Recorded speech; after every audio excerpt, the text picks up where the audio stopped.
మీ బంగారం తాకట్టులో ఉందా? విడిపించుకోలేక ఇబ్బందులు పడుతున్నారా? అయితే మీ బంగారాన్ని వెంటనే విడిపించి కొంటాం. గణేష్ గోల్డ్.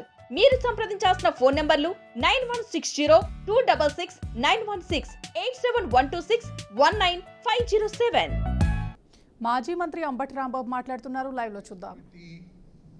వైఎస్ఆర్ కాంగ్రెస్ పార్టీ నాయకుల్ని, సానుభూతి పరుల్ని ఇబ్బంది పెట్టాలి, బెదిరించాలి అనేటువంటి కార్యక్రమాన్ని చంద్రబాబు నాయుడు గారు వారి అబ్బాయి ప్లాన్ వేసుకుని కుట్రపూరితంగా నడుపుతున్నారు. నేను దానికి ప్రత్యేకంగా ఉదాహరణ చెప్పవలసిన అవసరం లేదు. కొమ్మినేని శ్రీనివాస్ గారి మీద SC/ST కేసు పెడతారు. జగన్మోహన్ రెడ్డి గారు టూర్కి వెళ్తే ఆయన కారు కింద సింగయ్య పడి మరణించాడని ఆయన మీద కేసు పెడతారు. ఆల్ ఫాల్స్ కేసెస్ అని చెప్పడానికి ఇవి కొద్దిగా చిన్న ఉదాహరణలు. ఇవాళ లిక్కర్ కేసు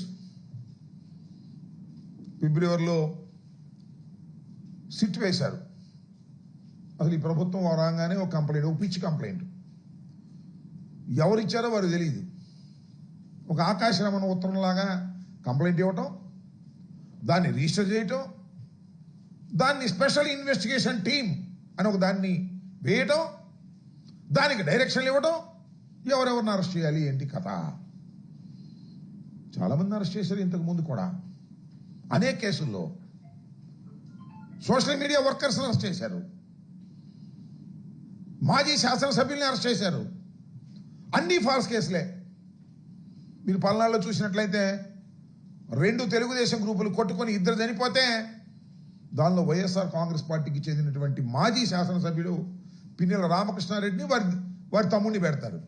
ఎక్కడ అవకాశం దొరికితే అక్కడ కేసులు పెట్టేసి అణిచివేయాలనేటువంటి ప్రయత్నం ముమ్మరంగా సాగుతున్నటువంటి విషయం అందరికీ అర్థమైపోయింది. ఒక్క సంవత్సరంలోనే వెరీ క్లియర్ ఇట్. ఇదొక కేసు. మళ్ళా చంద్రబాబు నాయుడు గారికి, లోకేష్ గారికి ఎవరి మీద కక్ష ఉందో వారందరినీ దీనిలో దూర్చేయడానికి లిక్కర్ స్కామ్. అసలు స్కామే లేదు, లిక్కర్ స్కామ్ నాకు అర్థం కాల.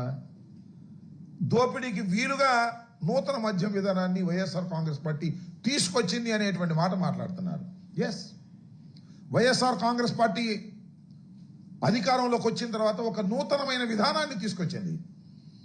దానిలో ఎవ్వరి ప్రమేయం లేదు, ప్రైవేట్ ప్రమేయమే లేదు, టోటల్గా గవర్నమెంటే. డిస్టిలరీల దగ్గర నుంచి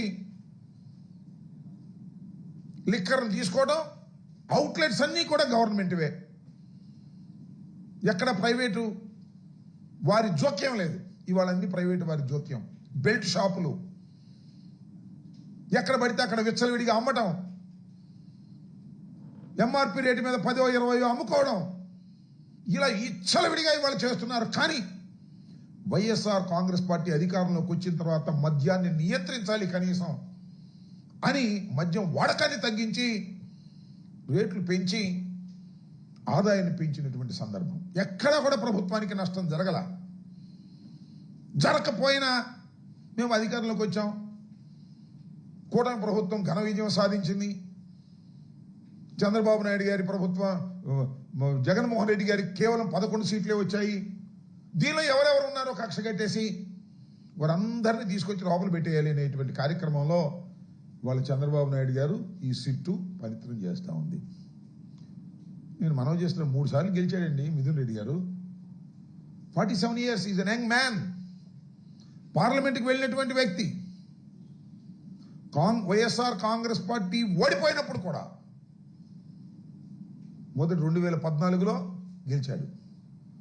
మొన్న 4 సీట్లు వచ్చినప్పుడు కూడా పార్లమెంట్కి ఎన్నికైనటువంటి వ్యక్తి. రాజకీయ కుటుంబం నేపథ్యం ఉన్నటువంటి వ్యక్తి. పెద్దిరెడ్డి రామచంద్రారెడ్డి గారు చంద్రబాబు నాయుడు గారితో సమకాలికుడు. అది కూడా ఒక కక్షే. ఎందుకంటే చంద్రబాబు నాయుడు గారికి ఆయనకి కాలేజీ లెవెల్ నుంచి పడదట. ఆ కక్ష కాంగ్రెస్ పార్టీలో ఉన్నాడు పెద్దిరెడ్డి గారు, వైఎస్ఆర్ కాంగ్రెస్ పార్టీలో ఉన్నాడు. ఒకే జిల్లాకు చెందినటువంటి వ్యక్తి. ఆ కుటుంబం మీద కక్ష పెట్టారు. సొందులో సడేమి ఇతను కూడా లోపలేసేద్దాం. జగన్మోహన్ రెడ్డి గారికి సన్నిహితంగా ఉంటున్నాడు. ఢిల్లీ రాజకీయాల్లో జగన్మోహన్ రెడ్డి గారికి తోడుగా ఉంటున్నాడు. ఢిల్లీ లెవెల్లో వైఎస్ఆర్ కాంగ్రెస్ పార్టీకి సంబంధించినటువంటి అంశాల మీద కేంద్ర ప్రభుత్వంతోనూ ఇతర రాజకీయ పక్షాలతోనూ మాట్లాడేటటువంటి చొరవ తీసుకొని చక్కగా చేస్తున్నటువంటి వ్యక్తి ఆయన కట్ చేద్దాం. రెండు అవుతాయి పనులు. ఒకటి, జగన్మోహన్ రెడ్డి గారిని ఇబ్బంది పెట్టడం. రెండు, మిథున్ రెడ్డి గారి కుటుంబం మీద ఉన్న కక్షని తీర్చుకోవడం, లోపలేసేద్దాం అనేటువంటి భావంతో ఇవాళ మిథున్ రెడ్డి గారిని కేసులో పెట్టి, సరే మిథున్ రెడ్డి గారు హైకోర్టులో ప్రయత్నం చేశారు, సుప్రీంకోర్టులో ప్రయత్నం చేశారు. హైకోర్టులో సుప్రీంకోర్టులో రిలీఫ్ రాలేదు. ఆయన వాలంటరీగా వచ్చాడు, సిట్ ముందు హాజరయ్యాడు. సిట్ వాళ్ళు అరెస్ట్ చేసేటప్పుడు అంటారు ఆయన సహకరించలేదంట విచారణకి. సహకరించడం అంటే ఏంటో మీరు చెప్పిన దానికల్లా ఒప్పుకోవాలా? అంటే సిట్ వారు అడిగిన దానికల్లా ఒప్పుకోవాలి. ఎవరి పేర్లు చెప్పంటే వాళ్ళ పేర్లు చెప్పాలి, అప్పుడు సహకరించినట్టు, లేకపోతే సహకరించినట్టు. ఏముంది మీ ఇన్వెస్టిగేషన్? సిట్ అంటే సిట్టే. చంద్రబాబు సిట్టు అంటే సిట్టు, లోకేష్ సిట్ అంటే సిట్టు. దానిలో ఎవరిని పెట్టాలంటే వాళ్ళని పెట్టవచ్చు, రాంబాబుని పెట్టాలంటే పెట్టచ్చు, ఇదిగో మిమ్మల్ని పెట్టాలని కూడా పెట్టచ్చు. ఎవరిని పెడితే వాళ్ళని పెట్టేసి లోపల వేసేసి వైఎస్ఆర్ కాంగ్రెస్ పార్టీని అణిచేస్తాం. మీ వల్ల కాదని చెప్తా ఉన్నా. ఎన్ని వందల మందిని మీరు అరెస్ట్ చేసినా, ఎన్ని వందల మందిని మీరు జైలుకు పంపినా, ఎంతమంది నాయకుల్ని మీరు పంపినా వైఎస్ఆర్ కాంగ్రెస్ పార్టీని అణచలేరు. ఇది తెలుసుకోండి మీరు. ఫస్ట్ ఆఫ్ ఆల్ ఇది మాకేం కొత్త కాదు. రాజశేఖర రెడ్డి గారు మరణించినప్పుడు, ఆ తర్వాత వైఎస్ఆర్ కాంగ్రెస్ పార్టీ ప్రారంభించాలని ఓదయాత్రకు వెళ్ళినప్పుడు మీరు ఎంతమందిని అరెస్ట్ చేశారే? అప్పుడు చంద్రబాబు నాయుడు గారు సోనియా గాంధీతో ములాఖాత్ అయిపోయాడు. ఇద్దరు కలిసిపోయారు ములాఖాత్ అయిపోయి. ఈయన డైరెక్షన్తో కాంగ్రెస్ పార్టీ పనిచేసింది ఆ రోజున. జగన్మోహన్ రెడ్డి గారితో పాటు అనేక మందిని లోపల వేసే ప్రయత్నం చేశారు, వేశారు. ఐఏఎస్ అధికారిని, ఐపీఎస్ అధికారిని లోపల వేశారు. ఏమి సాధించారని అడుగుతా ఉన్నా.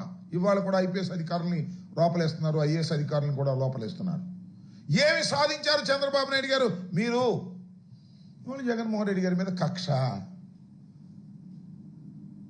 నిజంగా లిక్కర్ స్కామ్ అంటే 2014-19 చంద్రబాబు నాయుడు గారు చేసింది.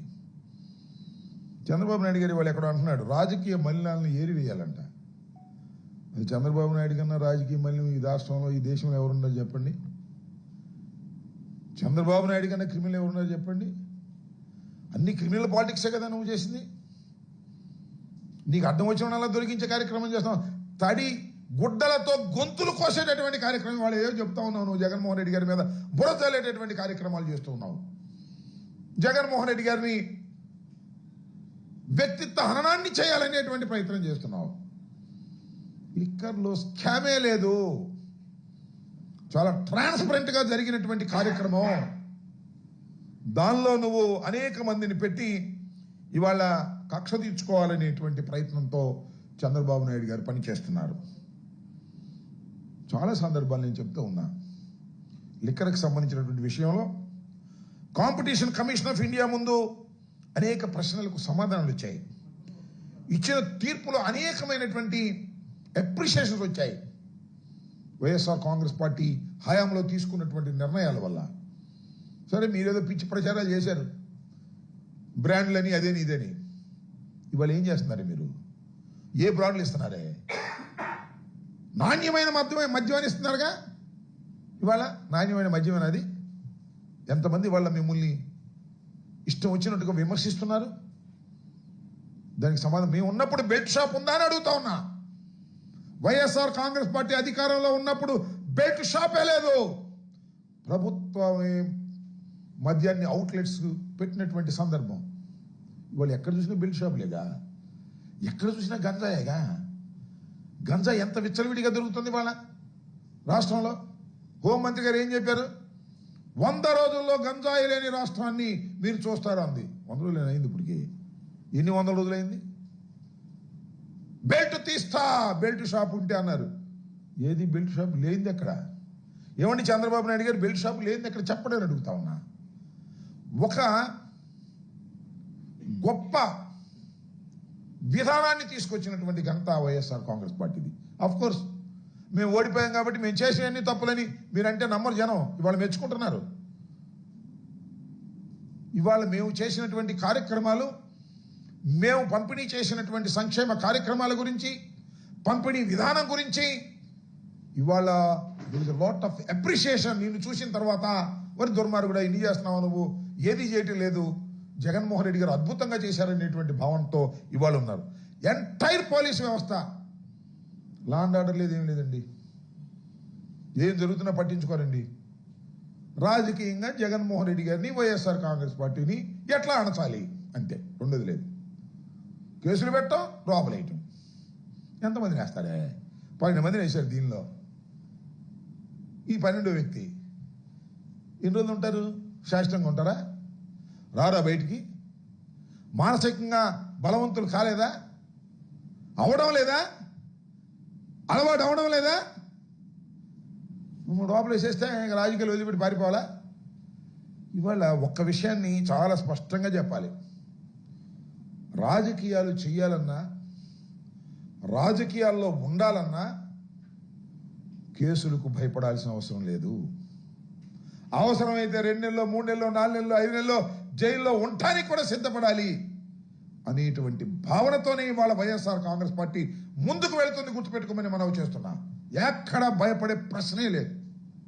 మిథున్ రెడ్డి గారు చెప్పాడు, వాళ్ళ నాన్నగారు చెప్పారు, we don't care all these things అని. మీరు జైల్లో పెట్టేస్తే భయపడిపోయి వణికిపోయి పారిపోతాం అనుకుంటారా? పారిపోయే ప్రశ్నే లేదు. మిథున్ రెడ్డి గారు చాలా స్పష్టంగా చెప్పాడు. మిథున్ రెడ్డి ఏంటంటే ఆయన ఎక్సైజ్కి ఏం సంబంధం? ఢిల్లీలో ఎంపీగా ఉన్నాడు, ఇప్పుడు ఫ్లోర్ లీడర్గా ఉన్నాడు, మాకు ముఖ్య నాయకుడు. ఆయన ఎక్సైజ్లో ఎందుకు ఇచ్చారు మీరు? ఏమైనా కక్ష అంతే. ఆయనకి డబ్బులు చేయని ఏదో రూట్ చెప్తారు. అరే మొట్టమొదటి నువ్వు ఎంత అన్నావు? 30 కోట్లు అంటావు, 50,000 కోట్లు అంటావు, 3,000 కోట్లు అంటాడు. అసలు కథ కమ్మేష ఏమీ లేదు. ఎక్కడో మొదలెట్టారు నవల రాసినట్టు రాస్తానే ఉన్నారు. కాసేపు కేసీ రెడ్డి సినిమాలు తీశాడు, కేసీ రెడ్డి పెట్టుబడులు పెట్టాడు అంటారు. వాళ్ళు ఎవరో కాదు, అసలు మిథున్ రెడ్డే ప్రధానమైనటువంటి కారకుడు అని వాళ్ళు చెప్తారు అరెస్ట్ చేసే ముందు. చాలా చిత్రం అండి, భలే ఆశ్చర్యం వేస్తుంది. ఛార్జ్ షీట్లో ఏమున్నాయో కూడా ముందు ఈనాడు రాస్తుంది, తర్వాత ఆంధ్రజ్యోతి రాసింది. వాళ్ళు ఎవరెవరిని అరెస్ట్ చేస్తారో ముందే తెలుస్తుంది వీళ్ళకి. వీళ్ళే రాస్తుంటారు. పోలీసులు కాదు ఇన్వెస్టిగేషన్ చేస్తుంది. ఆంధ్రజ్యోతి, ఈనాడు, TV5 వీళ్ళే ఎల్లో మీడియా మొత్తం ఇన్వెస్టిగేషన్ చేసి పుంఖాలుగా ఇస్తారు పొద్దున్నే వార్తలు. సాయంత్రానికి అదే జరిగింది. చిత్రం అది. వాళ్ళే రాస్తారు. మరి ఇవన్నీ ఎట్లా జరుగుతుంది అంటే ఒక team of police and Chandrababu, Lokesh, Eenadu, Andhrajyothi, TV5 ఇదంతా ఒక బ్యాచ్. ఈ బ్యాచ్ మొత్తం కలుస్తారు. వీళ్ళు వండుతారు, వడ్డిస్తారు, నమ్మమంటారు ప్రజల్ని. నమ్మడానికి ఏం పిచ్చోళ్ళు ఏం కాదు.